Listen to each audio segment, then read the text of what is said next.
Yo, what is going on YouTube? It's your boy Sam from Team Samurai X1 here. Happy Tuesday!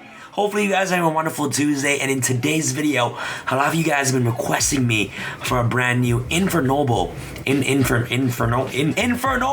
Night deck profile. And in today's video, I have a very special guest, my great friend, my homie, my brother from another mother, Pac. You understand? From Pac CCG Official. I really hope you guys enjoyed this video. Pac has been playing this deck for quite some time. He recently played tons of tournaments and had a gazillion experience with this brand new Infernoble deck. So I definitely recommend you guys check this out. He goes really in-depth, really thorough in this deck profile. He showcases you guys tons of combos. So I really hope you guys enjoyed this deck profile. Guys, most importantly, show my boy Pac some love by subscribing to his channel. He just recently hit 5K subs. So I know my TX1 gang is the strongest gang in the entire world. Make sure you guys show my boy Pac some love and subscribe to his channel. Hit the link down below. For those of you here on the channel for the very first time, consider hitting the subscribe button and make sure you guys turn on this. Come on! What are you waiting for? We're literally at 300K and you guys haven't clicked this thing. Explode that uppercut elbow, that thumbs up button. I'm having too much fun, man. Guys, I love making videos, man. It's so fun. All right, guys, won't waste any more of your time. Without further ado, let's get started with this brand new Infernoble Night deck profile featuring Pac. Let's do it. Hey, what's up, Sam and Team Sam's channel? My name is Pac, and today I'm going to be showcasing you guys an Infernoble deck profile. This is a deck that I've been playtesting for a while now, and I'm really excited to finally have it in the TCG. If you guys don't know who I am, my name is Pac, and I actually just started a YouTube channel. And I was the same person who went with Sam and Triff to the 3v3 Team YCS, in February. And yes, the same person who won the PPG all the way in January. And I actually recently just started a YouTube channel, kind of like documenting what it's like to go from like someone who just started a year ago to now, like, transitioning to a more competitive Yu-Gi-Oh player, and keeping up with the meta, and then fully immersing myself in the Yu-Gi-Oh community. I couldn't be more grateful to have Sam here, ask me to come on the channel and showcase this deck, and I'm really excited for it. It's a physical deck profile, guys, and if you have been following my channel, you know that I generally do like a lot of dueling book profiles, but I decided to, bring out the big guns for this and showcase a physical deck profile. Due to the circumstances with Corona, it's really hard to get physical cards, and I'm really excited to showcase you guys this profile. But without further ado, guys, we're going to jump right into it. Alright, guys, I just want to preface before we start the deck profile that this deck is probably one of the hardest decks to learn, and even harder deck to master. Shungping Zhu, really, strong player, and Cody Angeloff themselves both attested to the fact that this deck, is like learning like a new coding language, and it's not an easy deck, and it's not as linear as other combo decks. So I think this deck is going to be very valuable for people to pick up, especially if you're a new player wanting to improve and to learn technical play. This deck, compared to the Emancipator deck, right, is not as forgiving. If you make a misplay, you're going to end on a significantly worse board. Whereas, you can easily get bailed out by the Block Dragon if you were to play Emancipators. And so I just want to preface that, this is not a conventional deck, and I'm really excited that it's in the TCG now, and I'm really excited to show you guys, the deck profile. But let's get right into it, guys. Alright, guys, I'm now going to start off with the best card of the deck, Immortal Phoenix Gearfried. This is a 3-of in the deck. A lot of people might ask like, oh, Pac, isn't this a 2-ofs, 1-ofs, etc.? Well, Immortal Phoenix Gearfried is, first of all, not searchable, and if it's a card that you want to see, you want to have it in your starting hand. It lets you play around Nibiru and any other hand trap, except, in Perm, of course. And it's really powerful. Also, going second, this is a card that helps you break boards because of its ability to equip any monster that's face up on the field when it declares an attack at the start of the battle step. And so it's a very powerful card, and it's a card that you want to see. The only way you technically search it is through a 2-card combo that involves Ogre plus Renault, or any way to get to a 2-card combination that searches you Ogre Renault. And because that 2-card combo is, you don't always draw it, you kind of want to play triple Gearfried just so that you see it in your starting hand. And so that explains that. Then you play triple Neospace Connector. I think this is actually the best starter of the entire deck, and it's way better than Sublimation Knight, a card that you guys might have on your mind that came out of Toon Chaos. The main reason why I believe that this card is better than Sublimation Knight is because Sublimation Knight doesn't guarantee you baiting a hand trip out of your opponent, because at the end of the day, they're going to hold it for the Soul Day.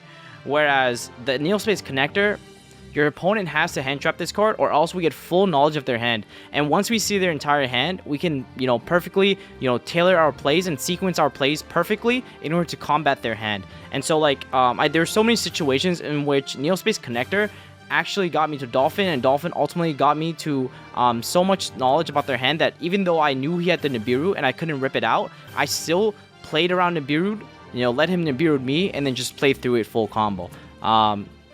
So of course, to go in conjunction with Neospace Connector, you have to play Aqua Dolphin. So some of you might ask, like, Pack, why are you playing 2 Aqua Dolphin and not 1? Well, first of all, 2 is essentially for the fact that it's not a bad card to actually hard open with. And contrary to popular opinion, right, like, you don't actually have to play specifically Fire Warriors in this deck. Neospace Aqua Dolphin plus Firefight Lady actually synergizes really well, and that's a card that I'll be showcasing next. But a lot of the extenders in the deck doesn't actually rely on you, or forces you to have a Fire Warrior monster on the board. The only one that has that specific requirement is Renault. And so, like, if you look at a Soulful, Oliver, Firefight Lady, they don't care if you actually control a Fire Warrior on the field. All they care is that you have either a Warrior monster, or they just don't care if you have anything at all. They're just essentially free extenders. And then 2 is essentially because if you hard open 1, you can then use the soul to search the second one, so you have a guaranteed follow-up to summon the second Aqua Dolphin. And essentially you play 2 also because if you do hard draw 1, you want to always have a Neospace Connector to summon the Aqua Dolphin from the deck instead of summoning from the hand, just because maintaining card advantage is very, very important in this deck. Next, we play triple Firefight Lady. And so this is an amazing extender for the deck. It's actually one of the best extenders because, like I said, there's no requirements. All you need to control a warrior monster. And so there's not much to say about Firefight Lady. You then play triple Oliver. Oliver is also like a really amazing extender. All you have to do is send an equip from your hand to the field, or send any fire monster from the equip zone, or in the hand to the graveyard to special summon itself. And it's a tuner extender, which is something that the deck lacks, which is why you have to play Oliver as a 3 because you want to see him.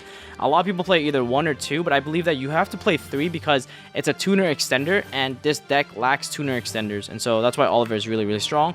Also, the second effect, in order to equip itself to a warrior monster on the field, is actually really relevant. And whenever it's equipped to a warrior monster, that warrior monster becomes untargetable. So Oliver is really, really powerful. Then you play triple Renault. This card is amazing. It's amazing because it actually helps you get any equip from your deck to your hand, and so it actually makes your deck a toolbox in a way, because it sold itself dumps the equips, and then Renault adds the equip to your hand. And the cool part about Renault is it can add from either the graveyard or the banish pile, and that's really, really neat. And Renault is a fantastic extender. Obviously, it only works with fire warrior monsters, but you always, most of the time, get to a fire warrior monster. And so it also turns itself into a tuner if it's special summoned from the hand, so which doesn't activate, by the way. So it's a really, really a good extender in that instance. And then you play the other starter, which is like a pseudo starter. It's like what you do if you don't open Neospace Connector, and it's another way to play through hand traps. So essentially the premise of the deck is to play through as much hand trap as possible, and Ogre allows you to do that because Ogre allows you to dump Immortal Phoenix to the graveyard, and if you have any way to search a Durandal, you can then essentially play around the Nibiru. So this is a really, really powerful card for that. You play this at 2 and not 3 and not 1 because it's a card that you don't mind to hard open, but you want to have 2 so that you can have 1 equipped to Immortal Gearfried and 1 equipped to Charles. Also, you technically play 8 copies of Ogre because you have 3 Heritage, 3 Rota, 3 Heritage, 3 Durandal, 1 Rota, so you have technically 9 total copies of Ogre. So it's a really, really powerful card. And then the most underrated Infernoble, a Soulful. It's unfortunate this card's a common because I do like pretty cards, but a Soulful is an amazing extender. It's one of the cards that actually lets you play post getting Nibiru'd. or post getting Conquistador, or post getting Punishment or Dragma Punishment, because it's an extender that doesn't actually require you to control anything, and those types of extenders are really important for the deck. The second effect of a Soulful actually comes up a lot, where it actually helps you in the grind game so much, and that effect is essentially its ability to banish itself, and then in two standby phases, two of your standby phases, it can reborn any banished Fire Warrior monster or any Fire Warrior monster in the graveyard, aka Gearfried, for example. So, and you know that because its effect is literally a hard once per duel. And, you know, effects that are like hard once per duel generally, you know, are broken. So if that's any indicator, Soulful is a really amazing card. You only play one because it is a hard once per duel card. Now we'll get into, like, I guess, the tuners of the deck. You play one Violence Sphere, one Jet Synchron, one Genba, and then one O-Line. So these cards all have different purpose for why they're in the deck, and they're essentially the tuners of the deck, and that's essentially the way that you play with Needle Fiber. So Genba is an amazing card to summon off of Isolde, and it adds a whole nother layer of like ceiling to the deck. So you can summon Oliver, you can summon Genba, or you can summon Renault. Those are generally the the three variations of combo you can do. It's either mill 1, mill 2, or mill 4. Sometimes you mill 3 for Aqua Dolphin if your hand is really nuts, so that you can rip another card out of their hand. But generally, this is like the reason why you play Genba. It's also a Fire Warrior, so that kind of synergizes really well, because if you hard open it, you can actually special summon it off Firefight Lady, or you can actually dump it off Oliver for Oliver to special summon. So Genba is okay for that. Mecha Phantom Beast O-Line for the Auroradon combo, Jet Synchron for Fiber, and then Violence Sphere, really interesting card. This essentially is a card that lets you reuse your Durandal if you don't start off with the Durandal combo, because the reason why you would summon Violence Sphere over Jet Synchron most of the time is essentially due to the fact that you actually never use Jet effect in the graveyard for a variation of the combo, which means you would use Violence Sphere instead to get the Durandal, which adds you Renault, and then Renault will add you a Living Fossil so that you can continue playing. The other cool thing about this deck is a lot of people might consider these cards bricks. So like, for example, like, oh, what if I hard draw O-Line? What if I hard draw Genba? Can I still combo? And that's the beauty of this deck. So this deck has around 6 to 7 variations of combos and combo lines that you can do, and each of those different paths, you know, depends on your hand and depends on what is sold mills.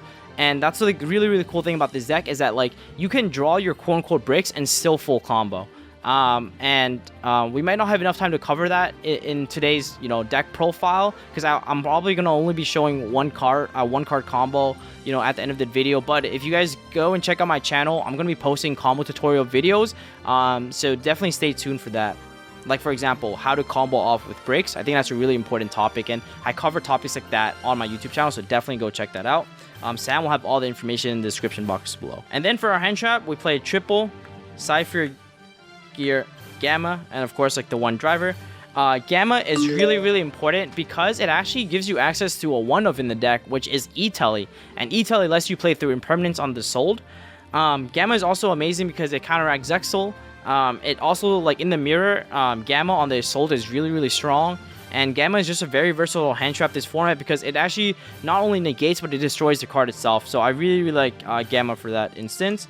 And of course, giving access to the E-Telly is like a wonderful thing as well. Now we're gonna go into like the rest of the deck. So Triple, Tactics, Talent. An amazing card that came out of Rise of the Duelist. I really like this card because, so the way you look at Triple Tactics Talent, in my opinion, is it resembles Call by the Grave, and it's the same way you look at Imperm versus Veiler versus Chalice. And the reason why I make that, you know, analogy is essentially due to the fact that Talents is a way that responds to opponents activating monster effects, or in this case, if you're going first, hand traps.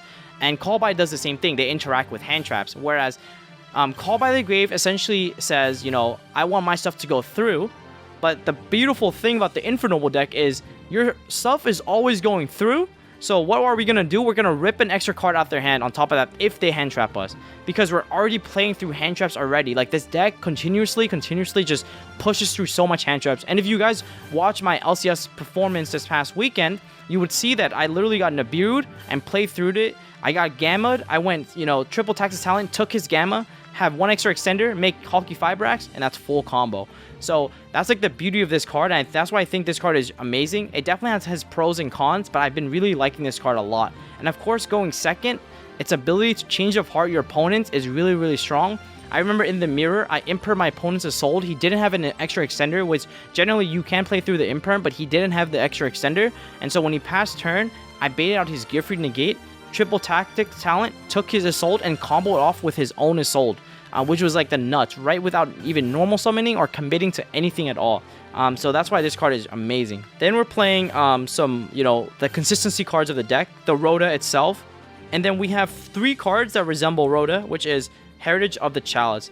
If you've noticed, the fact that we refer to Heritage of the Chalice as a Rota essentially goes to show how powerful and iconic Rota is, for, I guess, the Yu-Gi-Oh! Metagame, right? Like, Rota being a card that searches any copy of any card in your deck was like game changer, right? Like that was such a powerful like mechanic, and the fact that this deck has access to not 1, 2, 3, 4, but 5, 6, 7 Rotas is just goes to show how consistent this deck is. So Heritage of the Chalice adds either Durandal, aka Noble Armed card, or a Infernoble card from your deck to the hand, or any Noble Armed card. And of course, the Randall searches any level 5 or lower fire warrior monster from your deck. And so in each situations, right, like they're essentially cards that like lets you keep, your engine going, and they're essentially ways to search extenders, right? If you already have Ogre, you can search Renault, and now you have full Ogre Renault combo. If you already have like all the pieces you need, you can search Oliver to play, to play through Nibiru. Because if you went Assault and then Nibiru on the Assault because you're gonna force it with a Herald play, you can then activate Durandal target the Nibiru, because it's actually not restricted to just targeting warrior monsters. It can actually equip to any warrior monsters. Durandal effect, activate, search Oliver, have any other fire warrior monster or equip in your hand, dump it, summon Oliver. The Nibiru token plus Oliver is Hulky Fibrax, and that's full combo through a Nib. So these cards are like just amazing, and I like that the fact and the deck has these built-in archetypal Rotas. And now we're gonna get into some of like the equip spells for Assault. Living Fossil, Autonomous Action Unit, and then Smoke Grenade of the Thief. So these are the 3 that I play for equip spells, and obviously plus the 1 Durandal, because like I said, you want to play at least 4 equip spells because there's an equip mill 1 through Soul, mill 2, and mill 4 combo. And so you want to have as many options as possible depending on your hand, depending on what you see from your opponent through Aqua Dolphin. And Autonomous Action Unit is amazing because it, if they Ash us, we can take their Ash and then combo off with Ash. You can actually take their Herald, for example, and then that you can use the Herald to your advantage. Living Fossil is amazing because it can reborn you back a tuner or like any extender. And then Smoke Grenade, of course, being able to banish it and look at your opponent's hand is just so amazing. Some more one-ups that are just broken in the deck. Emergency Teleport because you play the Gamma. So if you get Imperm on this Soul, you can't summon Genba. You can just summon the Gamma in full combo. Reasoning because the opponent can, doesn't really know what to call off Reasoning, because if you look at the deck, there's a 6, a 2, a 1, a 4, a 3, which is Aqua Dolphin, and then of course there's 9 off Gearfried. So you can literally hit Gearfried off Reasoning, and if you watch my performance this past weekend, you see that I literally hit Gearfried off Reasoning. And so like you just want as many extenders as possible, because one of the things that this deck lacks is tuner extenders. So Reasoning is amazing for that. 1 for 1, another tuner extender. Monster Reborn, more broken one-ups, not much to say. Reborn the hand trap, reborn anything in your graveyard, keep playing. Monster Reborn plus Ogier is really strong as well because you can Monster Reborn the Gearfried. And of course, Midbreaker Field, just because you want to ensure that your cards cannot be targeted. And of course, people might ask me, Pac, why are you playing Midbreaker Field? Because it conflicts with Charlemagne Pop. Well, it actually doesn't, because there's actually another variation of the combo where you actually you Smoke Grenade them, pop, rip a card out their hand, and then you re-equip it. So during the opponent's main phase, you would equip Roland from the graveyard, pop your own Smoke Grenade again, and then rip a card out of their hand instead of popping a card on their field. And so in that case, you kind of bypass using the pop on their field because you have Midbreaker, and then using the pop to look at their hand instead. Alright guys, and now we're going to get into the extra deck. So first off, just some tokens, and of course, the tokens are in Team Slam sleeves. So if you guys haven't gotten these already, definitely go check them out on TeamSamuraiX1.com. And these are the tokens I use. You want to have tokens available. The most important one out of all this is this one right here. This is like the Team YCS token. yeah, I'm gonna hold on this forever. Definitely like really good memories. So shout out to Shrift and Sam. Just wonderful being there with them and attending this event. But yeah, you want to have tokens because you play Auroradon and you play Link Cross, so you want to have tokens available. And now, guys, I even have the Gear Freed sleeve for this, man. This is how much I love this deck. We're gonna go into the extra deck. So first off, the best card in the extra deck, Charles. Not much to say. This card is amazing. This card is really hard to out when equipped with Ogier and Oliver, because essentially it can't be targeted and it can't be destroyed by card effects. And then at every end phase, including your opponent's end phase, it can keep popping your opponent's card, hand looping them, etc. So it's an amazing card. Captain Roland, another amazing card because it guarantees you follow-up for the following turn. It's also a tuner. So fun fact, you can actually tag out into Roland if you have Hulky Fibrax. Borload Savage Dragon for negates. Omega, because there's actually a variation of the combo where you make Omega and then you revive back Jet Synchron to essentially make the Charles. And then Omega, when it's in the graveyard, you can actually put it back in your extra deck, of course. And then, for example, when you're going second, you're trying to break the rock board, you can actually shuffle back the Omega into your extra deck and then shuffle back the opponent's block dragon in their graveyard. So that's why this card is really nice. Coral Dragon, because you generally have a level 3 tuner and then 2 level 3 tokens, so you can go into Coral first and then go into Charles so that you get an extra draw. So that's why that's there. Herald of the Arclight, not much to say. It's just like a free card that you can make. A really cool interaction and play that you can do is Charles plus Herald is really nuts, because when you hand loop them, they're going to be under Herald. So if you rip a monster out of their hand, it's actually going to get banished because of the Herald. Then we're going to play Metal Marcher. You want to play Metal Marcher because it's a combo extender and a combo piece. Then you play the Trishula. It actually comes up a lot in going second or going first. There's actually a hand loop for 4 combo with no bricks in the deck. All you have to open is actually Neospace Connector plus any Warrior Extender, and that actually lets you hand loop your opponent for 4 cards.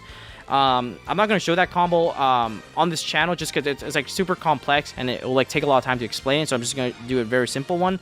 But Trishula is amazing because it also banishes like the opponent's block dragon, banishes the opponent's resources. So this card is really good. Then for the Link monsters, you play double Hulky Fibrax. You generally need 2 if you want a full combo with Hulky Fiber. Then you play double Isolde because if they hit the first effect, you can then use the second one. Also, the second one comes up in the grind game. You play Link Cross, which is banned in the OCG for a reason. This card is amazing for the deck. You play Auroradon to generate free tokens because this is a synchro deck. And then, of course, Access Code Talker just to break your opponent's board and then kill them. And then for the side deck, guys, we're going to play triple Lightning Storm. We're playing triple Lightning Storm because back row decks is like the bane of this deck. Generally, Charles, if it sticks on the board, you just cannot lose trap decks. But going second against trap decks is really tough, especially if they have floodgates or floods. So you want to have a lot of outs to like the floodgates. For example, like Goes in Match, there can only be 1, etc. So you want to main essentially or side deck like these back row removals. So like 3 Cosmic Cyclone, 3 Lightning Storm, and then 3 Evenly Match. Evenly Match is also just amazing against like the Dragma deck because they actually have no defensive card to prevent Evenly. So I really like Evenly, Cosmic, and Lightning Storm. So we're going to take this out. Then we have 3 Forbidden Droplet, the new card that also came out of Rise. These can actually be replaced with Dark Ruler if you are more budget. This is really neat because going first, actually, you can actually send all the equips that are equipped to Charles and then negate. Like you have a full board on top of a Dark Ruler quick effect for 3 or 4. So, I mean, that's just absolutely busted. And then going second, this card just helps you out like a lot of stuff, especially the Buster Lock, because it halves the attack. And a lot of people have been putting their Savage in attack mode, so it also halves the attack. This card also doesn't target, so it's going to be really relevant when Dragoons comes out. And then more broken one-ups, because I'm a huge fan of broken one-ups. Imperial Order, basically to out the opponent's Forbidden Droplet, Dark Ruler, etc. Red Reboot, because trap decks are not fun. Even though I did top with the trap deck. And then, of course, Pankratops, an amazing card to, like, out any deck. Now, guys, we're going to head into, like, a 1-card combo, and I'm going to be showcasing you guys that. Guys, and now we're going to get into, like, the combo tutorial video. So, we're going to have, essentially, 4 blanks, and then Neospace Connector. So, we're going to start off with Neospace effect, special summon Aqua Dolphin in defense mode. We're going to use Aqua Dolphin's effect. We're going to pitch the Sci-Frame Driver. Look at their opponent's hand, and then we're going to turn these 2 and convert them to Isolde. We're going to use Isolde's effect to search a Gear Freed for the follow-up. You can also search Neospace Connector. You're going to use Isolde effect to mill 2, specifically these 2, and then reborn back Genba. There's a reason why you bring back these 2. We're then going to use Isolde effect and I'm sorry, we're gonna then convert Isolde into a Linkross.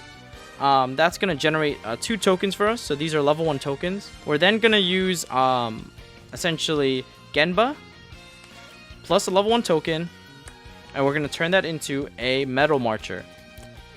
We're gonna use Metal Marcher's effect to bring back the Genba. And the reason why we do this line of play is because we want to force him to either nib us and we can extend through with Oliver, or we essentially want to preemptively make Herald before we do anything else. So then we're going to use Metal Marcher and another level 1 token, and we're going to convert that to a Herald. We're then going to take Linkross and then the Genba, and then turn that into a Hulky Fibrax. Use Hulky Fiber's effect to special summon Violent Sphere. We're then going to use Hulky Fibrax and Violent Sphere and turn that into a Auroradon. We're going to go Chainlink 1 Auroradon and Chainlink 2 Violent Sphere. We're going to pay 500 life points and actually equip this to the Herald. And then we're going to generate 3 tokens. So 1, 2, 3. We're then going to use Violent Sphere's effect to send itself to the graveyard and then equip Durandal from the deck, from the graveyard. We're then going to use Durandal's effect to pop itself and then search a Renault. We're actually going to use this later in the part of the combo. We're going to use Auroradon's effect to tribute itself and a level 3 token to get O-Line. We're then going to use O-Line and the level 3 token to make Captain Roland. We're then going to trigger O-Line as Chainlink 1, Roland as Chainlink 2, and O-Line is going to generate another level 3 token. At this point, you control Fire Warrior monsters, so you can special summon Renault, and then use Renault's effect to add back a equip from the graveyard, which is going to be Living Fossil.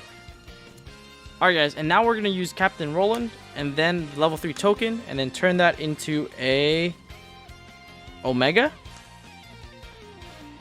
We're then going to use Omega, and then the Renault, Infernoble Emperor Charles, and then at this point in time, we still have Living Fossil, a level 3 token, and then Herald.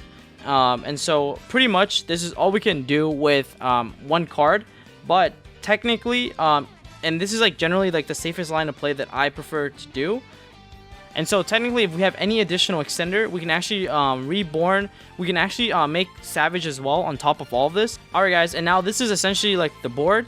So you have a Living Fossil as an extender, a Gear Free as an extender, and then 3 blanks. And then at end phase, Roland effect is going to trigger first, which is going to dump Smoke Grenade, which then searches you a Neospace Connector to your hand as another follow-up. You're then going to trigger Charles, which is going to equip Oliver from the deck to itself, to this, and then equip Smoke Grenade from the graveyard to it. We're then going to trigger Charles to pop the Smoke Grenade. We're going to rip a card out of our opponent's hand, and then hand loop them for 1. If we hit a monster, we banish it. We then also still have 6 cards in the hand at this point in time. Generally, you always, you most of the time always have 1 extender on top of the Neospace Connector, and then you would also have like an additional Savage. But essentially, this is pretty much the case, or the board that you would have, just based off this. But yeah, guys, if you want to see more combo videos, definitely go check my channel out. I'll be explaining a lot more of these combos in depth. And yeah, guys, I hope you enjoyed today's video and that you guys learned something. And as always, guys, thank you so much for attending the profile, and I'll see you guys in the next one. Peace.